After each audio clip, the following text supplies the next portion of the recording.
How are ya? How you doing? How is this? Dominic. I'm Dominic. I am Eric. Good week, I think. Yeah. I don't think there was like too many downs, which was good. You know what I mean? Yeah, Like, 'cause nothing normally, particularly bad. nothing went that far to the point where you were like, ugh. Like everything was pretty either standard or progressing. Enjoyed quite a few things at that, actually, as well. Between Raw, SmackDown, 205, NXT, and Ring of Honor. Yeah. Oh, God. I think there was enough to kind of go around, even though I missed a little bit of the Ring of Honor. I know. Yes, the Honor reigns supreme, the free per-view, as they called it. That's super cool. I didn't, you know what I mean? Like, but I think you think that's like a to get ready for Honor Club. Like, oh hey, yeah, this is the what whole you're thing was getting. the Honor Club promotion, and from what I understood, and I totally could have misunderstood because it was very vague, but from what I understood, and what I'm pretty sure that they directly said at one point or another, they being Ian Riccaboni and Colt, that every Ring of Honor house show is going to be streamed on the Honor Club. They're basically answer to the network in New Japan World. That's so pretty. We'll get into that when we talk yeah. Ring of Honor more later, but that's definitely interesting. And I have some more elaborated notes on that event from somewhere or another. I think Wrestling Inc. Online, just because things like that I'm not entirely sure about, and like I said, I want to be sure before we talk about it. So yeah, absolutely. Anyways, going back into WW mode, back to old New York. Back. New York. Oh. It opened with Elimination Chamber stuff. It's kind of been the theme last couple weeks, building to this pay-per-view that I think is now only 2 weeks away, or Yeah, something like that. 3 weeks away. I don't know. We'll look up. It the can't be date that after long we're done. because I mean you got Mania in like less than like a month and a half or so. Right. Yeah, right. 61 days away. So. At least as of Raw or SmackDown, one of the two major shows gave the countdown. But anyways, Bray and Reigns opened the show. Big Chamber qualifier match for sure. Kind of didn't know who was going to win. Obviously, lean towards Reigns. But, you know, just with Wyatt winning the Chamber last year and randomly winning the title, even though it wound up only being to put Randy over, still, I don't know, just kind of maybe And the way they're building the match, they are at least doing a good job of kind of having you like, well, maybe the guy you think isn't quite going to be... Right. Yeah, exactly. Maybe Reigns was going to get screwed again or something. Yeah. But anyways, it wound up be the other way. Matt Hardy was in there. And, yeah, Reigns kicked out of Sister Abigail. Of course he fucking did. Kicks out of everything. Sure he did. He sure did. Yeah. I guess yeah, I can't it was still, they had a good match, actually. Because I've been less negative. And yeah, no, they had a good match. Towards him, at least. So, you know. There was a tag match between the Revival and actually Carl and Finn. Oh, I was so pumped just Rather because than of Luke and that grouping. I mean, Luke and Carl. Just the grouping of Carl and Finn. Oof, that's a team, buddy. Yeah, dude, that's definitely very, very cool. Something we should touch on that I think we skipped over in our first ever skim session last week, or 2 weeks ago, maybe even. Coach is back on Raw. I don't think we've talked about that on the show. I think we might have. Maybe we not. may have just mentioned it, but I'm just saying we need that's exciting. That is absolutely. So cool. His first, I fucking love the him. first week a little. You know, I think he had knocked the rust off. You know, he's obviously good at what he does. Well, yes, but he's he got hasn't to get to know all been these in the guys, realm. too. Yeah, that's what I'm saying. He hasn't really been in the realm as much as he would. But been in the realm or not, like he doesn't. These are literally like new people. That's what I'm saying. Like he doesn't know some of these people. Yeah, for sure. So once he gets into that, I think. But I'm loving him. I liked out. his calls during that tag match. That's the reason I thought to mention it now. And honestly, it's a nice like smoothing out of like characters on commentary. It's a nice medium ground. This is a good place to take a quick halt too for some rather important drama brewing. I'm sure everyone knows about it. Yes. I know everyone knows about it. Anybody that be listening to this, Corey Graves and Booker T apparently have legitimate heat. Believed to be a possible angle to put Corey over as the heel commentator. Hold on, I know. We're getting there in a second. What, the development? Is that what you're going to say? Book? No. I was just like... go ahead. No, I was just commenting. Like, I don't know. No, pretty interesting stuff, but... My bad. I thought you were going to skip to the... Oh, you thought I was going to skip... You thought I was going to skip to the... Well, just because we're reporting on this late. Well, so anyways, listen. Announce something hot, something steamy. Corey Graves has made a couple joke-type comments to Coach. He said, you keep that up, you'll be doing daytime radio soon, too. That's funny. New Day made a bunch of jokes about the possibility of the two fighting on SmackDown. They were ranked 6th in the first ever SmackDown top 10 power ranking, and they said 6, that's about the percent chance I give Corey Graves of winning a street fight. Good stuff. They also were doing a Twitter Q&A, and someone said, do you think Corey Graves has a good left hook? And Kofi Kingston said, we're about to find out one way or the other. So that was really funny. Obviously, could make you lean towards thinking it's an angle, but I think those are guys who like to have fun with real-life situations. I think it is a possible real-life situation. More specifically them, they love to pick at real-life stuff. Absolutely. And I was commenting heavily for the last 2 months. Obviously, I'm always critical of Booker T on WWE commentary as of late, but that's not what I'm getting at. I've been commenting more directly, maybe even more off the show than on the show, that I could tell, like just like many other people who were paying attention enough to, they were legitimately arguing some of the times they were arguing on television, and especially during the most recent pay-per-view in the Raw Tag Title match. They were just straight up having this argument where, to be honest, Corey Graves did misspeak. Booker T said there's no timeouts in a tag team match, and Corey Graves went to correct him and say there's no timeouts in any wrestling match, but he said there's no tags in any wrestling match. He just misspoke. Yeah. And Book said, what the hell are you talking about? And I said timeouts, and Corey Graves said, I said timeout, Book. What are you talking about? Book's like, okay then. And Corey goes, I'm exhausted. So you definitely are getting this vibe of like, even if it is true, which I think Booker T himself on his show admitted it is true, that Corey Graves is smarter than him as far as an ability to present himself and speak through something. The guy's not on like 20 different shows that, without being good at the... Well, Book is a 25-plus year veteran. Absolutely. And one of the best ever in that realm of things, for sure.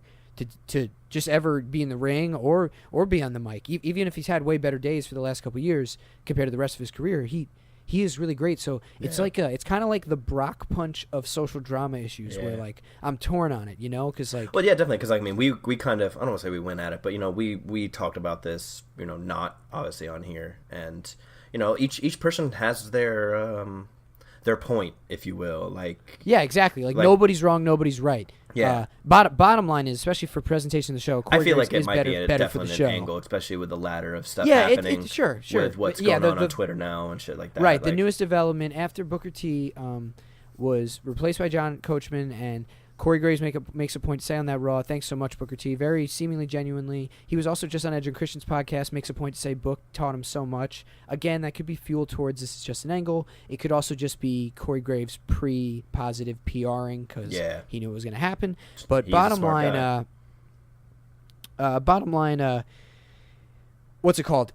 It came to some kind of head when after he was replaced by Coach, Booker T said on his own radio show, that's the other possible belief here, is that it's just to get Booker's show some attention since he would be stepping away maybe from Raw. Maybe he was stepping away and they're using it as a situation of, hey, let's blow him up. That's a good way to coax him out of it. Be like, hey, we're not letting you go. We want you on the pre-show, but maybe go do your radio show and use this angle to get some attention. Point being, he goes on his radio show so we can get through this fucking subject. It is important now. He goes on his radio show and says basically he wants to fight like whoever when Soulja Boy and like Chris Brown were trying to fight, not like that stupid, but like basically straight up says if he sees Corey Graves, he's gonna do something to him. That because he knows that he's smarter than him and he's good at what he does. He said he respects him professionally, but his way of handling business, especially the part of the business and the time of the business that he comes from, basically everyone in the company knew he was a couple of words away from smacking him around, and they can't have that, especially as a publicly traded company. So. Book said he understands that. Again, all could be an angle, but either way, I think it's goddamn entertaining. Yeah, so absolutely. I mean, did you the head of it now, as of right now, the whole thing that I thought you were gonna say, why I was really cutting you off. Is Book has since because when he basically made the thread on his radio show, Corey Graves tweeted some kind of philosopher's quote of basically, I don't remember the exact quote, but it was something like, when you're good at war, you make your enemy move, you don't move at all. Something like that. Yeah. And then underneath the quote he said, this means exactly what you think it does. So I thought that was really dope on Corey's part, especially to be professional and almost very CM Punk-esque. And Booker answered to that by saying there's been a lot of things said this week and he'd like to invite Corey Graves to be on his show next week to air it all out. And Corey Graves quoted the tweet and said, absolutely no problem. You have my number. Yeah, that's good stuff. It is good stuff, and hopefully that'll make for at least... I don't really listen to Booker T show ever. I think I've listened to excerpts or clips from it, I guess would have been the more easier word to have said there. I think I've heard like. However, if this is a real situation, let's just be hypothetical. Book is giving him the upper hand. Don't let the man that has the words speak words. Because I mean, you know what I mean? You could see it that way, or you could see Book is inviting him to his radio station to beat his ass. So. Well, no, because I think he just said call in and talk about it, whereas you don't want the guy who can obviously out-talk you to talk about it on your show. You know what I mean? Like, yeah, and there's going to be, if it is, you're right, if it's real, there is going to be an argument that way, but I think Booker T's ready to not get humbled, because like he said, he knows. He said in his same little clip on his show of saying, I kicked Corey Graves' ass. He said, yeah, I know he's better at me than commentary, and he's a better talker, and he's valuable to the company, and that's great. But as far as being a man, he said there's him as a professional, and then there's him as a man, and Corey Graves crossed the line. I'm summarizing, obviously. Go listen to what he said. All right, moving on. Coach is great. And that's all. And let's be real. If there's anything that came out of this, we got Coach, and I'm okay with that. Hell yeah, man. And this whole new look to Raw... when we get to SmackDown, I'm going to get more in my opinion on it. I like it, but I have an opinion on it. We'll get there. So, Cruiserweight Tag Match, Drake Maverick out there on commentary. Thought that was cool. He's killing it. Absolutely. I dig his addition. We're going to get there as well, but 205 is Yep. definitely seemingly reinvigorated. Especially maybe really for the first time, kind of born. Especially with his words, too. With certain things he said, man, got me up.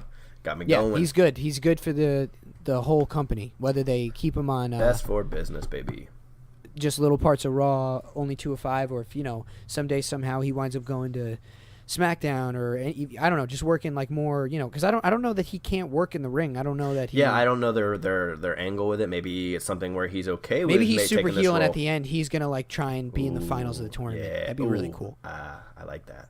Ooh ah. Ooh ah. I don't remember who won the tag. The Cruiserweight tag match was Mustafa Ali and Cedric, Tony Nese, Gulak. I think the two baby faces won. Yeah, I feel they did. I'm pretty sure they did.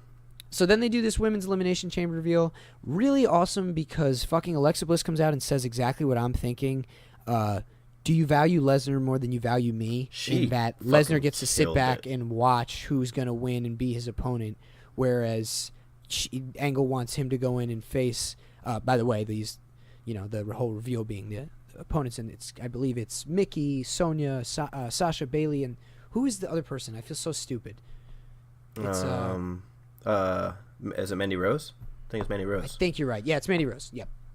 And then he also made a point to say that Nia Jax and Asuka are going to have a match at the pay-per-view, and that's for Asuka's potential WrestleMania spot. So that's exciting because that's like a proper, as I said a way earlier show, snack season type match. Because Nia Jax is dope, but she's more so probably going to get put over losing to Asuka in a actual contested match. Rather than if she beats Asuka, I think that's heat that they don't. Even if you lose, what they're saying, if you lose in a match of that caliber, you're not losing. Yeah. Right. They're gonna, and I think they'll have a great match. I really love Nia Jax, and I hope moving forward she becomes more of the head and the cool honcho heel. Yeah, and cooler like different dynamic with the two different types of Asuka obviously being a smaller striker and just insanely good, and she just poses an actual threat because she's so much bigger. Exactly. You believe she can win. Sucks, no Paige in the Elimination Chamber or the Royal Rumble, but what are you going to do? Yep. Hopefully this means big plans for WrestleMania or at the least SummerSlam and Survivor Series. Something. Asuka and Bailey had a match. Obviously Asuka won. Great match, though. It was a good match, yeah.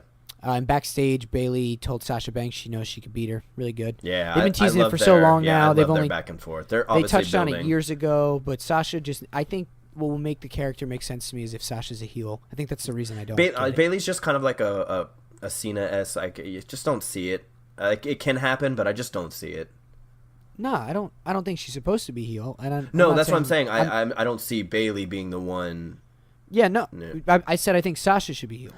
Saying, and I was just saying I just couldn't see Bailey being the one to be heel in that situation. That's why Sasha's obviously the I'm just more so saying I'm not saying because one of them has to be. I'm saying Sasha in general, regardless of facing Bailey, should be heel. Yeah. I think I don't even know. I just because she's so good. I don't know. I still don't like the boss thing and I don't know. But anyways, I thought that was cool. Bailey backstage telling her she knows she could beat her. A cool another long build that they keep teasing. Good to see that Sasha, at least as far as being backstage and seemingly in terms of her eyes and whatnot, is okay after that crazy dive. Wow. What else happened? Oh, another qualifier match, Apollo Crews and The Miz. Apollo Crews is getting a lot of TV time lately, and that's awesome. He's got a lot of higher caliber stuff compared to what he's normally he had getting. an actual match with The Miz. Yeah. But The Miz did win, obviously. Again, just as the Rumble, I don't know, man. I don't know. Like, that's good, but why isn't this title being defended? Yeah, like I don't know. We've talked about it and stuff, and just through social media and what's happening, I'm led to believe, especially with the way they're doing the T stuff, that this is, obviously building to a him-Finn situation, hopefully. That's what you think. Yeah, you think Finn. Because of social media stuff, they're getting big on that thing. Obviously, right, it worked with Kenny Finn and could Jericho. very possibly win the second chance match and then get in, exactly. have a setup with Miz in the chamber. Right, totally. I don't disagree. I just don't. And it haven't makes seen the same Miz's stuff, stint okay when someone like that wins. At least for me. Right. And I'm more so when like I said, when I've been wrong. But Miz was one of those people that I, just like Randy, I despise, but now in the later stages, he's just so good. I love watching the Miz, and like he definitely is missing some stuff, and he's not exactly. Yeah, the I best. like the. I love the Miz, but I'm ready. I'm still waiting for his best work. He just needs a different situation. Stop giving the I think a really good program nowadays would be a returning CM Punk in the Miz, especially because the Miz could let out that real Daniel Bryan heat that he did. Yeah, where exactly. He could say to Punk, Punk, has it in him. You doubted me and this or that, and then Punk could legitimately jib jab back, and not only back, but totally run circles around. Absolutely. But it would be right because and Miz more is so a heel now, and Punk is a face. Now in this, Miz can hang. He's obviously no Punk on the mic, but this Miz now can hang in that realm, whereas Miz a couple years ago would have just gotten squashed and it would have been terrible. But now, especially through his stuff with Cena, he's gotten real good with that kind of style. I don't know who they have for him or who they will have for him. Yeah, honestly, I don't, and that's my problem is I don't see anyone that excites Apollo me. Would be a good. Yeah, they had a good match. That would be good. But anyways, he needs someone that can talk. We'll see. I'm just more so making the point. I don't think it really makes sense to, especially 2 pay-per-views in a row with big style matches. I don't think it makes sense to put someone who's already a champion in one of those matches. It literally is. It's non-verbally saying we don't have anything better. We don't have anyone to challenge. I told Sean, I was like, oh, Miz is gonna lose, and he goes, what do you mean? I was like, if Miz wins, then there's no Intercontinental title match at a pay-per-view, and that's just dumb to me. And then what do we know? And listen, that's possible too for like a one-time only type thing if it's really his year and people are behind him. But I just don't think it's right to do Rumble, Chamber, and then Mania, and you're one champion. That's what you do in a video game. Yeah. You don't do that in real life. What if Miz takes IC title and then goes wins the Universal title? That's what I just said. I know. That's what I'm saying. Like, what if? That's crazy. That's horrible. It's a bad idea. It's a bad idea. Yeah, it's The Miz beats Brock Lesnar. Or The Miz beats Braun Strowman. Think about that. Oh, yeah. It's believable, baby. Yeah. In hell. And and then Brock Lesnar comes to my house and I fight him and win. Yeah, Komodo dragon and all. Oh yeah, I can beat up a Brock Lesnar rides a Komodo dragon to your house and you beat them both up. Now that's a sight I want to see. So then we had Jordan backstage with Angle, tag match between the Shield, Rollins and Reigns paired up because Jordan is injured. Had legitimate neck surgery after this episode of Raw. Yeah. They wrestled the Bar for the Raw tag titles. This match ended when Jordan came out to the ring and wound up striking one of the boys in the Bar. They made a point to say, although you never can believe them because they said they used to say this about Owens and Zayn all the time. They made a point to say, though, this is the last time we're going to see the Shield in the Bar. They definitely must have heard from, I don't know, everybody at this point that they're tired of it.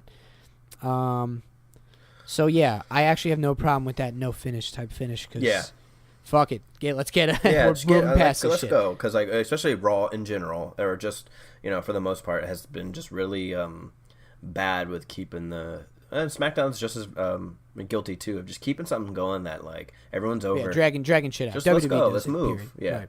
So Nia squashed somebody. Her name was Vanessa something. Yep. It was cool, and then she actually had a really good promo. And that was good. There was actually a lot of women on this Raw. Sonya Deville and Mickie James. I guess it's just to start getting the chamber stuff going.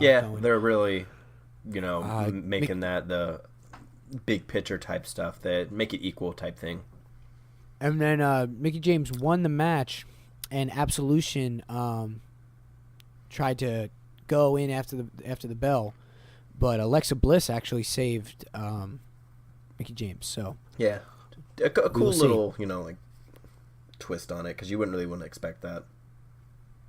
Yeah, exactly. We'll see. It's just like another side thing going into the chamber. And then, of course, the main event of Raw was a really awesome match. Triple threat, Braun Strowman, John Cena, Elias, who yes, all three have already won their qualifying matches to enter the chamber, but this is to see who would earn the right to enter last. And I liked this idea. I really like, cool. Abso-fucking-lutely. Yeah. That feels right. Like, that feels like what And it also doesn't make you question when you go to watch a pay-per-view, why is this guy now get number one? You know what I mean? Like, hey, guess what? That's a Raw main event. Yep. Triple threat match, John Cena, Braun Strowman, and Elias. That's a pay-per-view main event.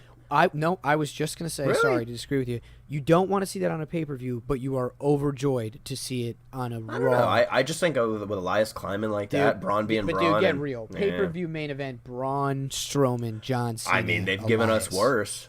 I had to watch. I'm not saying they haven't, but that's also not a good idea. That's not. I mean, I had to watch Roman Reigns, Braun Strowman for months. To its credit, this was an awesome Raw main event. Absolutely. In my opinion, it was perfect for television. Perfect length, awesome amount of little spots in it. It just didn't feel it. If they were to have another match at the pay-per-view, I'd expect it to go above and beyond this. But at the same time, this was an awesome match. That's what I'm trying to say. So Elias comes out, calls Des Moines a no-name town, says he would normally fly past no-name towns like this. First time playing there, that's why. I love that.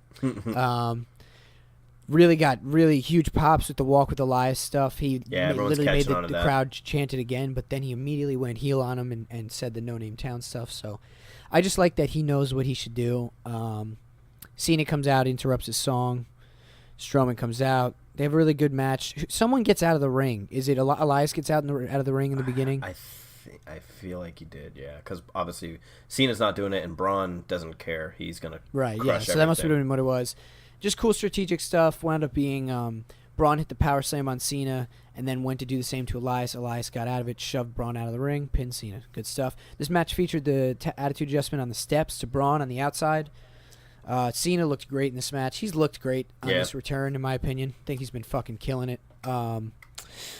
And then on the note of dragging things out, there was a kind of awkwardly long segment of Braun Strowman overly power slamming everybody. And personally, no problem with it whatsoever. Thought it was dope. But Eric made a point to say he thinks it's kind of getting old. And this crowd definitely was like, all right, you got anything else? Like, yeah. And it's hard because you know what I mean. Like he's not a mic guy, so you have to do something. No, I mean that's what he does. He displays his strength, and I'm personally very impressed by it. I think it's amazing. Oh, it's super cool, and it definitely is a little different from the destroying the set part of it, which is, I guess, the part that I was getting a little more like. I don't mind when he's crushing people. That's cool because that's just wrestling. You know what I mean? But you're more tired of him picking shit up. Yeah, it's like okay, stop destroying the set. I am not yet. But I do understand that he crushed a semi-truck. Like, how big can we go here?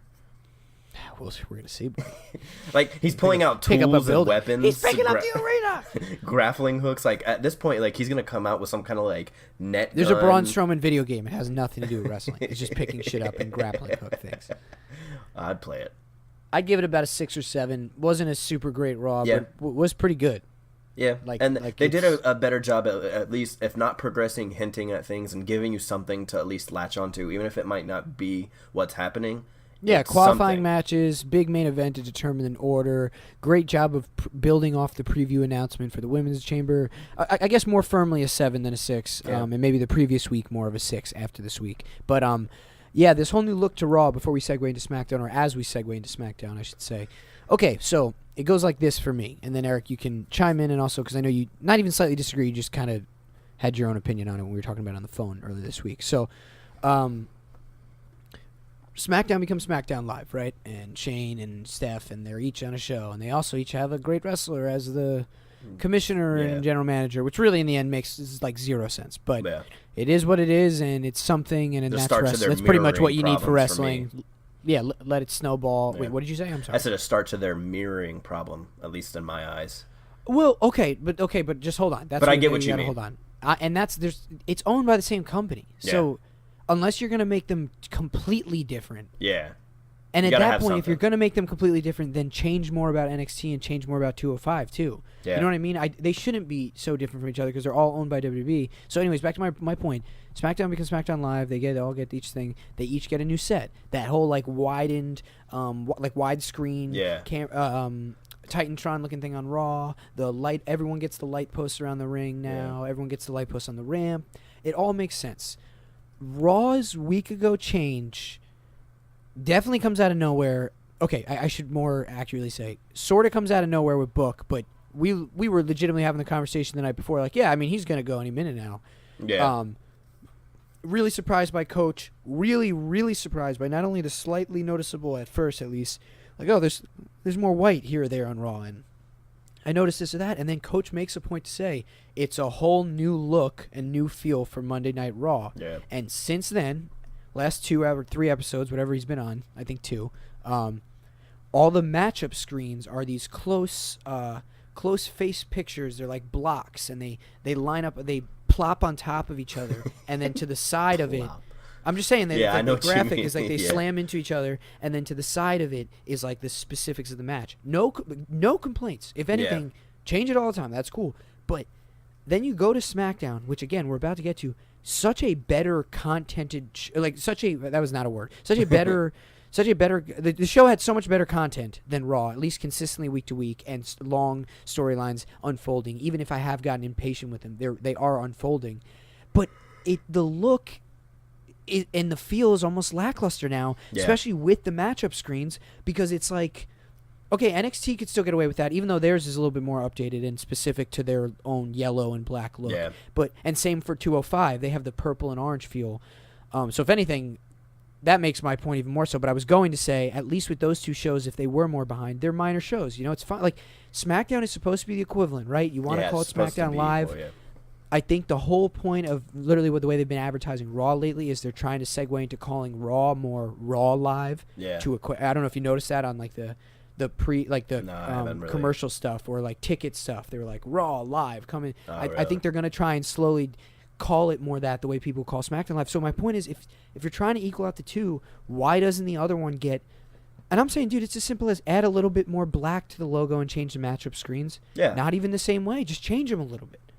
Yeah, it doesn't have to be crazy stuff, just slight, because it's stuff we notice, because it doesn't take that long for us to notice that it's different.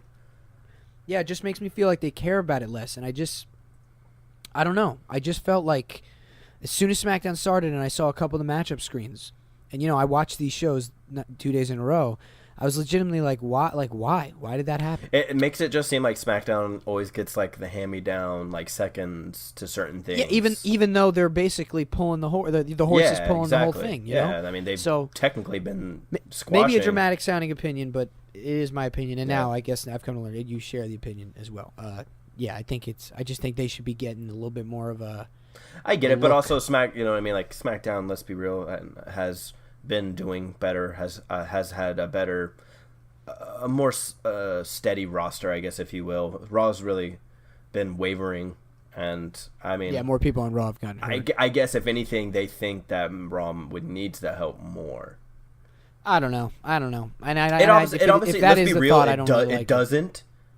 But it doesn't. If you want to look at it in a super specific sense, SmackDown's just been killing without that stuff. So right, okay, that's fine. I just think that it needs an update before or right after WrestleMania. And we noticed it ever since they put in the cornered Titantron thing, and when they started doing the whole funnel ramp and I noticed that it was super cool because the way they come out to the crowd and then turn.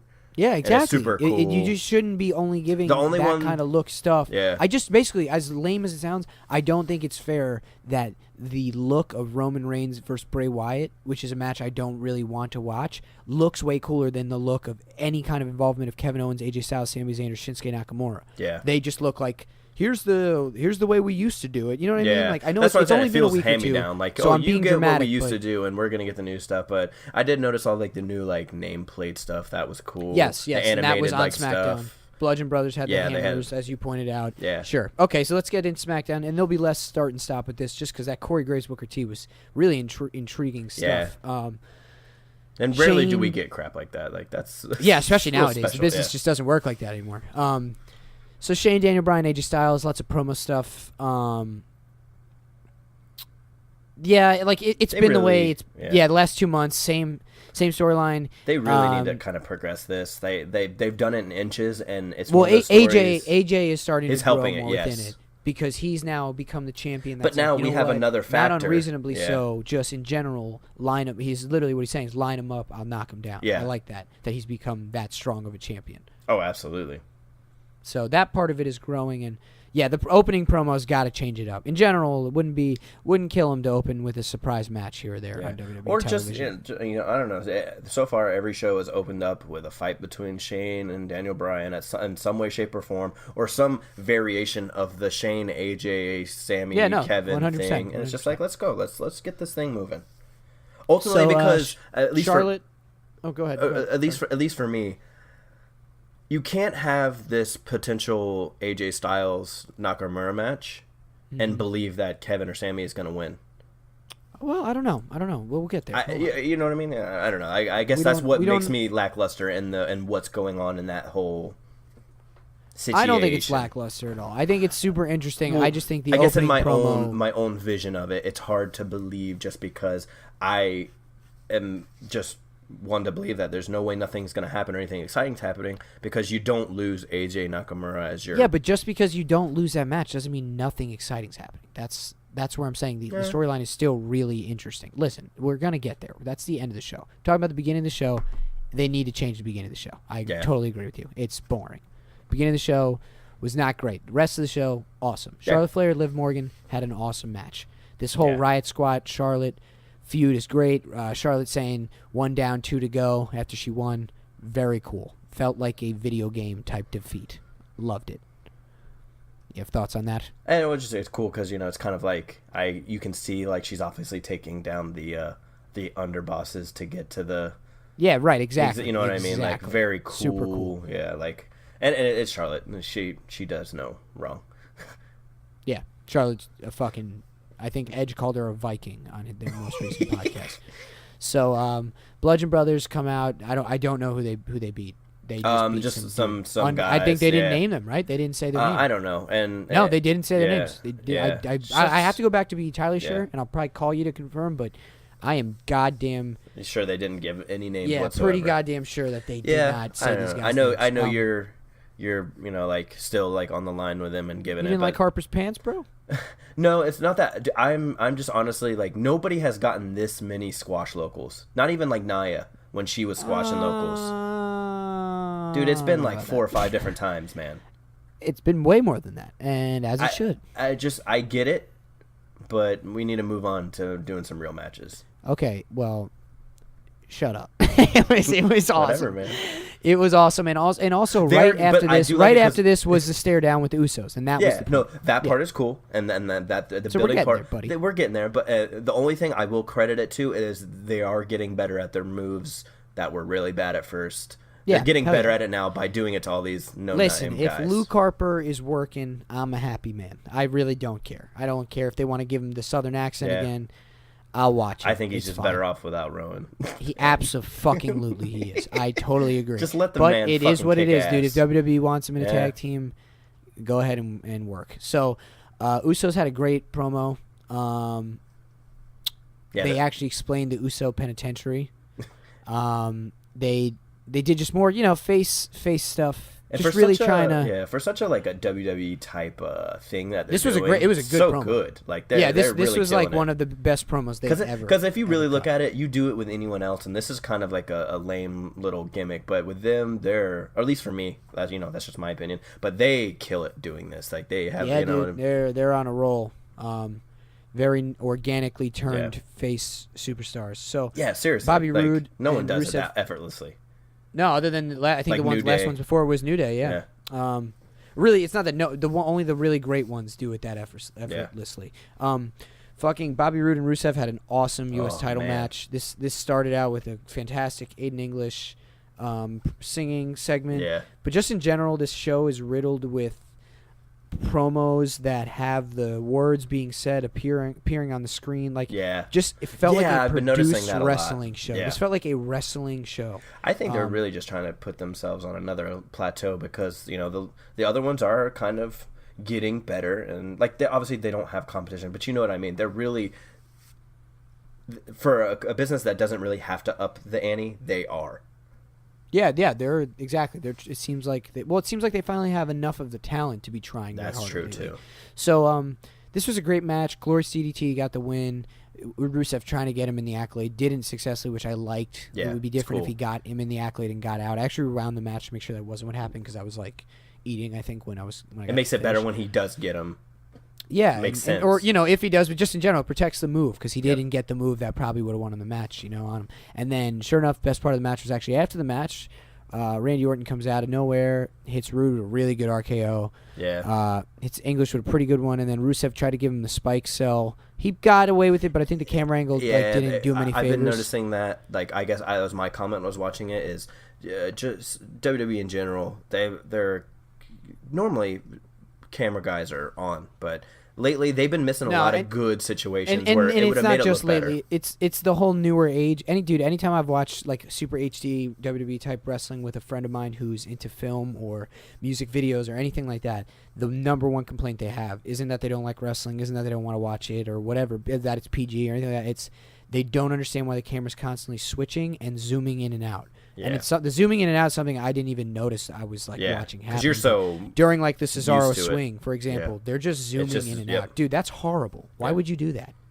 The fuck is the point? Or they used to do that. I don't know if they still do that. He doesn't really do that move that much. So, anyways, this was cool, but I just want to touch back to Raw real quick. Another example of kind of what it felt like with Braun. Not in the same sense of what you're saying where it was dragged out, because it's not like he always comes out and hits RKOs, but just in the way that it felt like he maybe had to ask this crowd a little bit more than he would have normally wanted to give a shit about all the RKOs. He kind of I don't like seeing Randy Orton in a desperate position like that, and I think it's why he's so much better as a heel, because he could work a dead crowd going like, forget you guys. Yeah, exactly. Come on, And I mean, it was still awesome. Because you have me at him coming out and me just, salivating at him, Bobby Roode, and Rusev, and any combination. And the people there loved it. Yeah. I just think they were. But I know what you just mean. Like a lot of New Age fans, they were like, okay, but what next? Yeah. And that's what happened with Braun at the end of Raw too. They were like, okay, cool, but you now slam what these happens? two guys, but is like Brock coming out or like what's next? And then it ends, and people. That's just the way people are now. They're like, it's over. Okay. I feel you. So It's not necessarily a bad thing. It's just something to be mindful of, and I feel like those two segments are examples of not even the things you could have prevented. It's just the way it worked that night. Maybe it's a Des Moines crowd. I don't know where they were for SmackDown. Maybe I'll come across it later on in some of these notes I have. I just can't remember right now. But this was a good U.S. title match, and the idea that maybe what's it called? Maybe Orton is placing himself in the U.S. title picture is a good idea, and I think personally it'd be a good idea to somehow, some way, get it off of Rude onto Orton, and right when he seems like he's going to be reigning champion, put it on Rusev. Because Rusev's been jobbed to Orton time again, and Rusev, it's time to fucking move on Rusev. Yeah, you don't miss this opportunity. And like in that beginning segment where they were, talking about whatnot, and everyone's chanting Rusev Day, and Shane, the duly noted. Duly noted. Very good. Like, that was actually the best part of that opening. Yeah. Only non-boring part of that opening promo was the crowd chanting Rusev Day. And Shane them saying that they pay attention to what the people say. Well, here's your chance to prove your little obvious promo where they're chanting Rusev Day. Let the man go. And even I said it after what I was watching. I can't remember what it was. It might have been the Mixed Match Challenge, but the guy's just killing it. The little things, like you loved it too, the head nod when they scream Rusev Day. He makes you love it. It's like Ultimate Warrior-esque, but in a sarcastic way. Yeah, he's just killing it. He is killing it right now. Overjoyed by that. So, there was another tag match, really good one actually. Shelton Benjamin, Chad Gable against the Ascension, but it was prefaced, if you will, by a fucking fantastic backstage promo by Benjamin and Gable, saying they were coming up next. I love that part. Yeah. Them being like, it's coming up next. If you're gonna call it SmackDown Live, make it aware and everyone know that it's live. They're doing this segment right now, and here it is. And here we come. Gable is such a good talker. Dude, he is the future, dude. Yeah, that guy is the future. Them letting them go on this little rant and ultimately, transitioning them to that real heel. Yeah, they are going super heel. I love it. They are giving it to him. And someone like, Benjamin, who never really had that kind of role. He did, but not like this. This is something... Yeah, when he was a heel in World's Greatest Tag Team, it was more like he was he was just a guy. Yeah, athlete. He was a body. Angle. Yeah. Yeah. So and then he found his own as a single star, but this is different. He's a veteran now. He's worked in Japan. He has a different moveset because of that, And yeah, they're just going. And Gable just has that going full, just Gable can go. I think he might be Jericho-esque. He can go either way. Yeah, he really That's can. somebody that people are gonna love. He has that voice but it's too, gonna just come like right how after Jericho. people That's fucking perfect, hate him. actually. You could really, Jericho-esque with him. Like he has that He's voice, like- the way he's he literally acts, like- he just gets to you. He's like Kurt and Jericho, Yeah. mixed together. But And he's been showing wrestling-wise, he's just phenomenal. He's one of a kind, dude. Yeah. Yeah, he's so important to And he's so that show underlooked and at the first. company.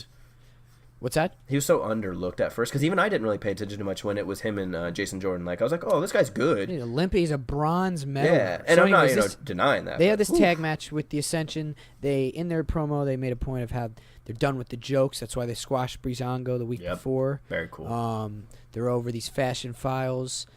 They did beat the Ascension. They referenced themselves in that awesome promo something along the lines of world tag domination or weapons of tag destruction. I don't remember it exactly. Weapons of tag destruction, I believe it might have been what it was. Instead of weapons of mass destruction. Fucking awesome. Yeah. WTD, something like that. I think in general, as I've said, while, I think we've talked about on the show how it's funny guys like Kevin Owens have publicly stated they don't like having like a team name. That's fine, but when you're a team and like that's what you're doing, I think you should have a team name. And I like synchronized looking like outfits and things like that. Absolutely. And so they've only been inching more and more towards that. If not like more than like sprinting towards it with Gable and Benjamin, giving them music one week, more of an entrance the next week, the same attire. Yeah. It's time for a really dope name would just put the stamp on, especially that really great finish. Absolutely. So I'd like to see them beat the Usos at WrestleMania, especially since they didn't. That's my as much as I think they might. Bludgeon Brothers might have something to do with that. I would really much rather would see a situation with them, the Usos. Oh yeah, no, that's true actually too. I would rather. I mean that's fine. Yeah. They could beat the Bludgeon Brothers. Yeah. That's cool. But it's two heels though. That doesn't really make sense. Yeah, it doesn't make sense. That's what I'm saying though. There's some kind of combination that's gonna happen here. On that same sidestep note, for Raw, I'm hoping the Bar gets beat by debuting War Machine. Oh God. Mania or what a way Era, to if be. they just somehow, some way, just bump them up. Yeah, just because with the way things have been going, man, I know we're getting ahead of us, but I really think they're gonna push. You gotta pull the trigger on a lot of these guys. You Cole is in the Rumble. Almas is in the Rumble. Seriously. You don't give that. And Almas too. I feel like he's another one of those that's gonna go. They're gonna fast forward. Yeah, fast forward him. As long as they don't Del Rio him, we'll see. Yeah, hopefully not. Because he went straight to the top, and then it was a nosedive down for like 6 years. Well, Del Rio didn't help with that with his own. With certain times, yeah, but they basically they profiled him help. in their booking. Yeah. Oh, absolutely. And that's one of the reasons he left the first time. So yeah, let's just hope in general that doesn't happen to anybody, but especially to someone as great as fucking. And on top of that, right now you have a lot of that 3 thing going on, and boy, oh boy, an Undisputed Era Balor Club situation would just. Whoo. Yeah, that's actually one of the reasons I think they could come up. Hopefully, it doesn't happen to somebody as great as Almas. I literally didn't that would. Yeah, that's. I'm not saying sorry. I wasn't saying you cut me that's off. What I'm saying. I couldn't remember his name. There you go. Yeah, send Undisputed to Raw. Send Almas to SmackDown. Ooh, AJ Styles. Yeah, it's really Almas, tough with SmackDown because they have so many of the big indie players already. You can't not send people there too. No, I know. I think I really want to see Johnny Gargano on SmackDown. Ooh, that would be another. Yeah, and then at that point you bring Ciampa over too. No reason not to. Anyways, Let's finish this SmackDown. Yeah, we're dreaming. We're salivating. So it was a number 1 contenders match. Previewed the whole night. Owens, Zayn, winner's gonna face Styles. This wound up being a double disqualification when Sami Zayn got in AJ Styles' face. He was at commentary. And such a good match too. Yeah, they had the best match that has seriously. been on WWE television, like regular cable television, probably in. Story-wise, wrestling-wise, you know what? Honestly, like dead honestly, the last time they had as good of a match was Kevin Owens' surprise return, Chris Jericho, AJ Styles triple threat. That was the last time I saw this good of a match on regular WWE. Like TV. they had this match was amazing. Every bit that if Vince puts out a layout, a blueprint of what a match and what things need, this had it. Oh, it had the story, it had the wrestling, it progressed. Yeah, they have the Benoit Eddie. Or like the Benoit Jericho, or like the Jericho Angle, Benoit Angle chemistry. Yeah. It's just there. And I know they've been wrestling each other for 15 years, but they haven't had a match with each other in a while. It looked like they were in the middle of a hot feud. Yeah, and every time, because you've seen them in many different forms, Ring of Honor and, the NXT. NXT, I think Pro Wrestling, PWG. PWG, sure. They were all different situations, and this one, it was like, oh, I've seen this, but it's still so hot and fresh and new. This match was just amazing. Yeah. The timing in this match was just absolutely and they what you should strive for. They sold in a it so match. good. Everything was fantastic. And if you're not like Sami Zayn, if Sami Zayn's not going to the top, then I just don't know what they're doing. Like, he has proven himself. Like, Kevin Owens has always been great, and he's been, highs and lows in this company, but Sami Zayn is really just solidifying his foot in the fucking door, man. And the big furthering of it all, especially with the kind of double no finish, double disqualification, is that Bryan comes out basically with another that's it type moment, and because of this, he says it's going to be Zayn, Owens, and Styles triple threat match at is it Fastlane for them? Fastlane instead of Elimination Chamber, right? Fastlane. And this match was amazing, but this definitely feels like more of the same stuff. So I'd say SmackDown content-wise, like minus the sandwich ends that were the beginning and the end, it was like a 7 or an 8. But because of like the very boring, monotonous, like repetitiveness of this parts of the storyline, I think it's more of like a 6 or 7. Yeah. So anyway, still a good show and really good match, really good wrestling. With now obviously at the end. Now that I've let it marinate. Oh wait, hold on. There's one more thing. It was announced right after Shane's response post SmackDown on Twitter. Oh, that's right. Yeah. And I actually do like this because this shows some sense of long-term booking. Listen to me. 2018 long-term booking is a week, but still, it shows some sense of long-term booking in the sense that SmackDown started with this random announcement of next week we're getting Dolph Ziggler versus Baron Corbin, and literally the one person in the crowd was like, "Why?" Maybe it was a woo, maybe it was a why, I don't know. But no, because point being, after the show, the guy up front loves Dolph Ziggler, loves him some Ziggy. But yeah, after some Ziggy pop. But after the show, Shane tweeted, based off the fact that Bryan can take it upon himself to announce huge matches and stipulations, and irrationally at that, I'm going to do the same, and the match between Corbin and Ziggler is now number one contender, and the winner makes it a fatal gets in and makes it a fatal 4-way at Fastlane. Feels very, hey, I took a pee in this bag. You want to come pee in it too? Which is not a thing anyone's ever said, but I'm just saying it's a mess. And like, I guess if I'm going to be like uncensored and just take everything out the door, this is the fucking worst thing I've ever heard in my life. Why do you have the worst thing you've ever heard in your life? You really mean that? Ever? No. Okay, but listen. Okay, it's bad though. I know. I got you have a match that's clearly proven between these three guys that have been building this thing, and you go, hey, you know what we should do? We should stick either boring. One of these two guys that people fucking nobody wants to fucking see. Like, now, I love Ziggler, but as right now, he's not doing anything. He's not been good. Yeah, I don't know. Him going on an 8-week sabbatical and coming back as the same person isn't exactly exciting. and old fucking skull it boring Corbin. Yeah. Just not like why are you ruining this? Make it a first guy eliminated shaves his head match, and then knock that fucker out, and then I'm watching it. And now that we got past that, I guess my like I said, I've been letting it marinate. And do you think they could possibly marinate? They could tease the AJ Nakamura thing and not actually do it, and maybe Nakamura Sammy. I don't know. I think it's fair to assume it's gonna definitely be AJ Nakamura. I just think it's going to be a matter of how we get there, and I think the only way you're not getting something like that is a big enough surprise like a random returning Daniel Bryan or CM Punk to take his place. I'm not saying because I think either one of those things are likely. I'm saying that's the bar you're setting by teasing having a Wrestle Kingdom main event at WrestleMania and then not doing it. The only reason that's I think very it's possible that they don't scary territory doing. The only reason I think it's possible they don't do it is Vince just doesn't generally run with other people's ideas. So. I don't know. We're gonna see. Either way, I'm interested in it all. Like I said, it's just the bookends to it, the sandwich, the bread to the sandwich, whatever you want to call it. There's some big important layers to it. You have some really quality deli meats in the middle, but you got some stale bread on the end. Great cheeses, but the bread is stale. The bread is old. I've been eating this bread for 2 months. You keep making me throw it up and make another sandwich out of it. I cannot stand it. It's terrible. It's horrible. It's the misery. So let's try and breeze through this and wrap this episode up. That's EpiPen up. Let's wrap it up. Mixed match challenge was good. It's getting so good. I love what Jimmy Uso, I should say. Sorry, Naomi with his wife Naomi versus the Dustman, Goldust, and Mandy Rose. I really love this teaming. I don't know, Mandy Rose and Goldust is really cool. It's funny. Cool. It's Goldust hit the crossroads in the match. Oh, did he, buddy?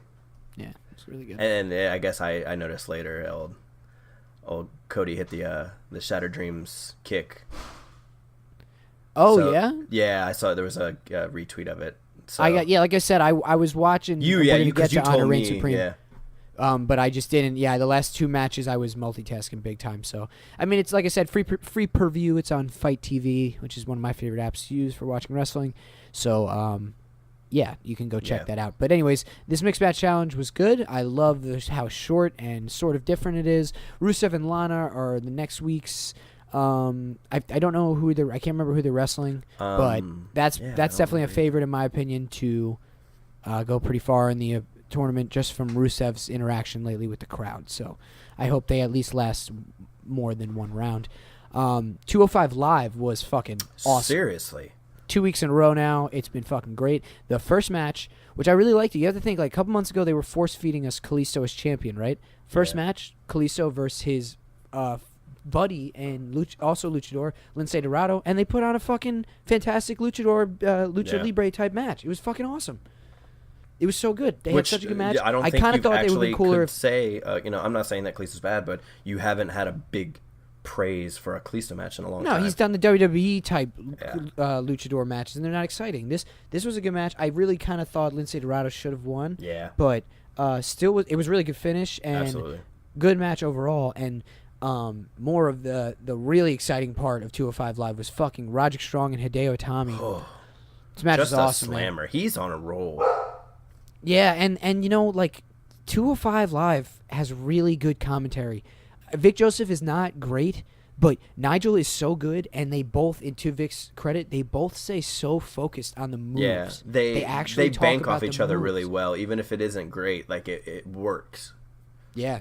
So there was, Strong is the king of the backbreaker. He had a ton of creative backbreakers. It was just great. It was so great. It was a real. You gotta go watch. Yeah, it's just, I'm more because you've been watching Hideo and Gallagher go at it, and they've been great matches. But again, it was time to move on. Yeah, and it's gonna move on. And then he goes from that to Roderick Strong, who's just on. And the fact that he lost was almost like okay, because it was like when he lost to Aleister Black at Takeover.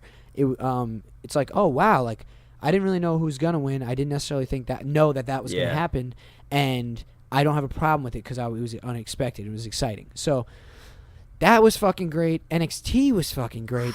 NXT was like right now. Like if that was their goal, and this might be one of those things where they're focusing more on it or something, or whoever's really focusing on it, like 205 and NXT have almost been just progressively better than the main shows for a good couple weeks now. Well, 205, I think they know they got to pump a lot of focus, a lot of juice into, if you will. And then NXT, it's fucking Triple H. And with Maverick or whatever, really letting him have it with, he literally said something about, this train, that train has left the station, obviously acknowledging that era of 205 is gone.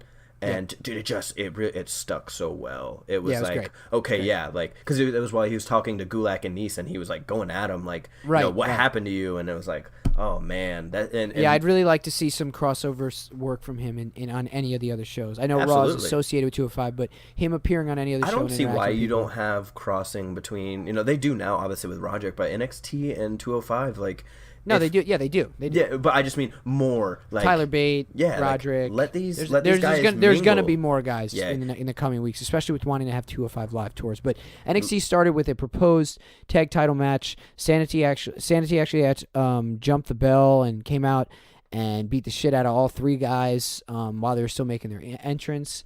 And Regal came out as the heels were trying to retreat and booked a main event six-man tag team tornado match. I think the tornado factor really made it exciting. Yeah, you kind of had to with the way it turned out. Yeah, because I wasn't disappointing at all when they attacked him. It was just like, oh, I wonder where this is going, and going there was exciting. Heavy Machinery had a good match against Sabatelli and Moss, who look like they're going to be breaking up. They had some kind of little freak out on each other. And then what else? There was one other. Oh, Johnny Gargano had a great promo. He basically it all mounted to him saying that He wants just one more shot. Almas came out with Selena. Candice wound up coming in the ring, shoving Selena down.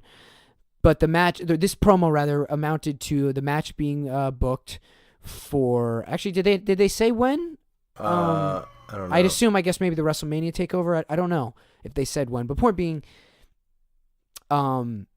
he's setting his final match with him, putting it all on the line, his NXT career or the NXT title. That's what's at stake. So Joe seems to think that Gargano's definitely going to win the title. I don't know. I kind of think he's probably going to lose. I just kind of think that. I think he should and could win the title, but I also think there's nothing wrong with him losing and then moving on to the main roster, if that's the case. But if they Sami Zayn him in this situation, that's going to be kind of weird. In terms of what they did with Zayn back in the day, where he was NXT champion for like 3 weeks and then just jobbed for like 2 years. I really like Bianca Belair. We haven't talked about her on the show. Really? What do you mean? No, in what sense? I don't know. I didn't really. I don't have a feeling on it, so it just hasn't really stuck out to me enough to like. I didn't know that. I thought you were saying really we haven't talked about her, or really I wasn't sure what you were saying. Really, oh yeah, no. It was just more like I just don't have a feeling. I don't know. You don't think that braid thing is super cool? I don't know. I don't know. Like I said, I don't have like a feeling towards it. Like there's. I think it's very, very cool. I don't think I've ever seen anybody do that. She's that's super. True. Oh, she's super ripped. No, I like her name, Bianca Belair. Just watch. I don't know. No one's used the braid thing like that. I don't think anyone's especially had dude, she gets people like coming off the top rope. That's what she did 2 weeks ago. Yeah. She fucking wrapped whoever in the stomach. I think she's gonna be a bigger star than probably anybody that's come out of NXT other than Asuka. As far as women go, I think she's going to pass Ember. I think she'll be bigger than Shayna because Shayna's a niche type booking situation. Not offensively. She just, people are going to equate her to Brock, and then with Ronda around, it's just not the same thing. And then Kairi Sane is like a fans favorite, like Daniel Bryan type figure. Like I think Bianca Belair is, you're looking at, I don't even know what to equate her to male-wise. I think she's got a gimmick, she's got a body, she's got moves, she's got a name. Yeah. She's got it all. And she's strong as fuck, dude. She's strong as fuck. Yeah, I mean, as long as WWE goes the correct route, if you will. Yeah, I think they really ought to do that. Make her, as far as like a dominance as champion, make her a Jazz type figure in the women's division. But way more important as far as a character, because she just seems cool and creative and specific. So anyways, NXT ended with this awesome Tornado Tag Team match. Sanity actually did pick up the win, which I really liked. And, who knows, as we mentioned before, maybe we really are moving towards a quick bump up for Undisputed Era, and they're just going to not do the job, but, just put Sanity over, and shortly after Sanity will be bumped up as well, War Machine might be debuting. Yeah, I said Raw, but maybe NXT to take someone's spot. You would assume. I feel like it's going to get weird when they get in the ring with either Bludgeon Brothers, Heavy Machinery, any of those kind of bigger WWE creative tag teams. Where their Spider-Mans are pointing at each other. Yeah, except like more the one where it's the small Spider-Man and more like a bunch of small Spider-Man looking at the real Spider-Man. Because War Machine just is going to make a huge tidal wave of an impact on WWE, as is Ricochet, who, by the way, is keeping the name Ricochet. Yeah, from what I saw. King Ricochet, from what I can tell. From fucking cool. Everything that I saw, he's, been there on the live shows and basically almost just keeping his thing, which, is getting pretty impressive. Yeah, he does 630, which is obviously insanely impressive. Last bit of WWE news before we move on. Dudley Boys have made the Hall of Fame. More than deserved. Fucking great. Jordan has surgery. We touched on that. I don't think there's anything else specific in terms of what's in the news. No other updates as far as developing stuff in the world of Paige or any legality type things. So moving on to closing this fucking show with Honor Reigns Supreme was the free preview from Ring of Honor Friday night. It was really cool because it was the culmination of some built-up storylines between who was it that fucking, I don't know why I'm having a failed thought right now. Oh, the Kingdom, and Bullet Club in Matt Taven and TK O'Ryan wrestled, but who else was it? Vinny, or was it that? Yeah, it was Vinny. I think it was Vinny. Yeah, the guy with the axe and all that. That guy's fucking insane. So yeah, anyways, that 6-man match was one of the main events. It also featured a 6-man tag match with the world champion, Dalton Castle and the Boys, facing Soul Kyle and Censored. Jonathan Gresham and Jay Lethal had a hell of a match despite the huge physical mismatch between them. Great cutter on the outside from Lethal to Gresham. Yeah. And the main event of this show was the Bucks and Best Friends. It's really cool. It wasn't like supposed to be the first time that they fought in Ring of Honor? In Ring of Honor. No, maybe without other people's involvement. Yeah, that's what I'm saying. I think it's just them versus them. Right. I think that's what someone said. I thought I read it, but I could be wrong. And then someone was sick. Cheeseburger was supposed to wrestle Silas Young, and then he got sick or hurt or something. So Josh Woods took his spot. Excuse me. Kenny King had a match with Shane Taylor. Punishment Martinez had a match with Flip Gordon. And I think the only other thing that I'm missing, and it was huge news, Emma, better known as her real name, Tennille Dashwood, made a debut and even competed in a tag match to kind of preview her setup and her announced entry into the Women of Honor's tournament for the first ever women's title over there. I thought that was really actually exciting. I popped big time in my living room. Absolutely. Like, yeah, dude. That's... And it's just good for their women's division. You have, like, a bigger, foot in the door type star. Right. Come in, and what better time than with their, Women of Honor, the tournament for the women's championship. Like, it's just perfect timing for something like that. And just, I was always a big fan of hers, so. Oh, yeah. Now she's in a promotion. I think that would actually benefit and use her. She used some of the same moves. It was cool. Seemed like she's keeping most of her situation, which is cool. Yeah, everything you liked, the darker lipstick, the aviators. I'm into it. Yeah. And especially like for Ring of Honor, most of them, I don't want to say don't have characters, but most of them aren't very developed characters. Yeah, their women's division overall it's lacking. It's lacking big time. So I think they could use whoever's coming from other, whether it be bigger companies like WWE or smaller like other indies, bring them up to Ring of Honor because that's not even a slight to anybody that is there. It's just that this is the first time they've started putting more attention towards it. So, yeah. Last couple of little notes to touch on some New Japan stuff. Makabe is challenging Suzuki for the Intercontinental title. Suzuki said, sure, I'm all whatever. Kick your ass. Yeah, let's do it. We've got the New Japan Cup coming up in March, and after Okada defended against Sonata, who has a little blonde mohawk situation going on, looks pretty cool. Oh, yeah. Okada is saying he would like to enter the Japan Cup tournament, which is not at all traditionally done. Yeah. Huge favorite to win, obviously. And that could mean that he goes at Suzuki himself for an Intercontinental title, or Makabe should he beat Suzuki, which he won't. Or maybe the never open weight and he goes for his own Goto. Probably not likely. But who knows what's going to happen? Because last year Shibata won. And who knows? Maybe he'll return this year and he'll win. Yeah. Can't wait for him to come back if that ends up happening.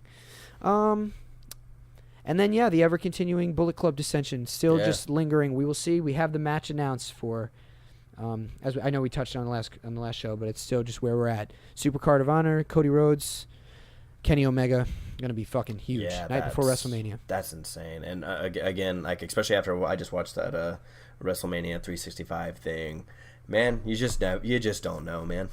Who knows? Yeah, man. You never know. You just never know. Like, that would be insane. And just in general, only almost in a way hope they don't, because who knows what's going to happen after that for the other promotions as far as Ring of Honor, New Japan. Ooh, that's the last bit of big news. I knew we were forgetting something. We have a huge announcement today. Rey Mysterio, Yushin Thunder Liger being announced for Strong Style Evolved, the second U.S.-based New Japan event ever. That's fucking enormous news because Liger can always go and Rey is in the best shape of his life. Seriously. New Japan booked match. Dude, we're talking about. We're gonna get cruiserweight Rey. We're gonna get. Oh yeah, this man real is gonna deal go Rey. off. So good especially for him. in the shape he's in, the way he showed at Rumble. Man, this guy is. I believe it's out in California, right? Yeah, that's. Dude, I was thinking it was 619, dude. It's been playing in my head. It said, "Oh, they're out there." Yeah, dude. Maybe I should go. Yeah, but no, I don't know. I just thought that was great and really exciting. And who knows what's going to come out of it? That's what I'm saying. Maybe Rey beats Liger and fucking Will Ospreay steps to Rey. Will Ospreay, Rey Mysterio. In New Japan. That's the other huge specific of it. Japan. Booked in New Japan. Oh, because that's like again, the same way that it was so much more gratifying. Yeah, okay, Jericho Omega, that's amazing, but Jericho Omega in Japan. In Japan. It's just, exactly. That's insane. Freedom. Ray is going to. Yeah, man. Good for Ray. Yeah, he fucking deserves absolutely. it. One of the best of all time. Actually surprising. Like when you told me, I was like, actually, like, I wasn't like, oh, crazy. Like, I was shocked to see myself. It was announced just last night. Big shit. Oh, yeah. Big time. So yeah, watch all that stuff. Huge week. Definitely make a point to watch Honor Reign Supreme because, like I said, they go into the Honor Club mentionings. We sort of touched on earlier. Apparently, all house shows are going to be streamed on this network. I think that's a huge way to set yourself apart. And on top of that, for the way they do TV, I think it's such an easier way for you to keep up with Ring of Honor as well. Well, dude, listen, I'm going to Manhattan Mayhem in Manhattan, whatever it's called, March 3rd. It's coming up. It's a Saturday. But I remember saying to Joe, I got the tickets first for Christmas. This is my Christmas present to him. And I remember saying to Joe when I got it, hey, dude, it's not like last year we went to War of the Worlds. Yeah, it's not obviously not going to be the biggest pay-per-view of one of the biggest pay-per-views of the year. We saw Adam Cole get kicked out, Marty join. It's amazing. And I'm not saying this will lack in that way, but I did just make a point to tell him, it's Hammerstein Ballroom again. Yeah. But it says in the specifics, man, that it's a live event. And I haven't paid enough attention in prior years to Mayhem in Manhattan or Manhattan Mayhem, whatever the fuck it's called. I couldn't remember if it's something they televised. Yeah. And since they kept calling it a live event, I thought maybe no. And anyways, this really makes it seem like it doesn't matter if it wasn't going to be televised regularly because this new service offers that. I think that is a hugely intelligent strategy to set yourself apart from even New Japan, because New Japan televises a lot, but they don't televise everything. They don't stream there's everything. A lot of stuff you don't get to see. So, no, literally that's what the way they announced it from what I can recall. Again, I'll have to look into it. I said I would look at the notes more literally, but I couldn't find it in the notes about it, so that other people watching must not have realized either, but I'm so pretty sure, so pretty positive that Colt Cabana said, with Honor Club, there's no such thing as house shows. Every show will be streamed and available all the time. Yeah. So, fingers crossed. Hopefully that comes to fruition and it's actually what it's supposed to be, because you got something with that. Oh yeah. I would be super into that. So that was a show. I had a good week, that's for sure. Marty is putting out some awesome merch. Yeah. We're in the world of wanting to buy new merch. That villain, and then written in Japanese villain shirt is dope. I think it's sold out already, but just in general, keep a lookout for some really cool new wrestling merch, because I think the last 2 weeks people are really starting to step it up with the merch game and really getting into it. Yep, got some Bullet Club boxer briefs available now on Pro Wrestling Tees. Gonna go and buy a pair myself, mainly because I need new undies. And why not? Yep, mainly why not, I guess. But anyways, that was the show. We will talk to you next week. Follow us on all the platforms and download on the one platform you can. And don't fuck yourself too much. Okay. Just don't do that. Don't do too much. Yeah, all right, you can do a little bit. Just not too much. All right, goodbye. Goodbye.